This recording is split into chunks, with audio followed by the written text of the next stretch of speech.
Hello guys, আসসালামু আলাইকুম। আমরা এখন আছি ত্রিভুবন আন্তর্জাতিক বিমানবন্দরে, যেটা নেপালের প্রধান বিমানবন্দর। আমরা ত্রিভুবন বিমানবন্দর থেকে বাংলাদেশে ব্যাক করছি।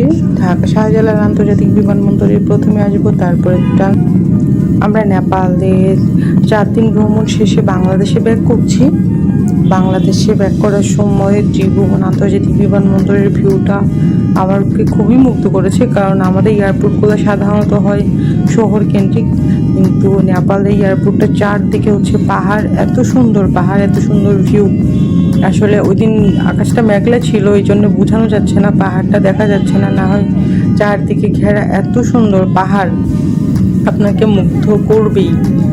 তো আমাদের বিমান বাংলাদেশ এয়ারলাইন্সে করে আমাদের আসতে 1.5 ঘন্টার মতো টাইম লাগবে।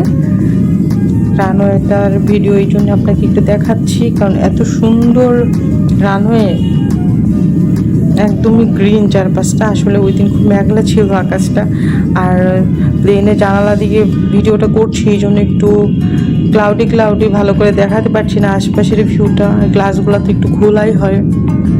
আর আমাদের প্লেন ফেয়ার পড়েছিল যাওয়া আসা 1.5 লাখ টাকা 3 জনের। যদি আপনারা অনেক আগে করেন তাহলে ফেয়ারটা কম পড়বে। আমাদের যেতে আসতে 25,000 টাকার মতো লেগেছিল পার পার্সন, মানে যাওয়া এবং আসা।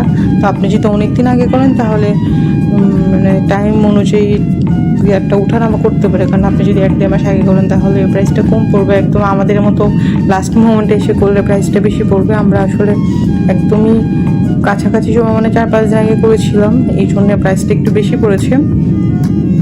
আপনারা চেষ্টা করবেন আগে ভাগে করার জন্য। আর নেপালের অনেকগুলো ভিডিও আছে আমার চ্যানেলে, চাইলে কোথায় কোথায় নেপাল ঘুরেছি দেখে নিতে পারেন।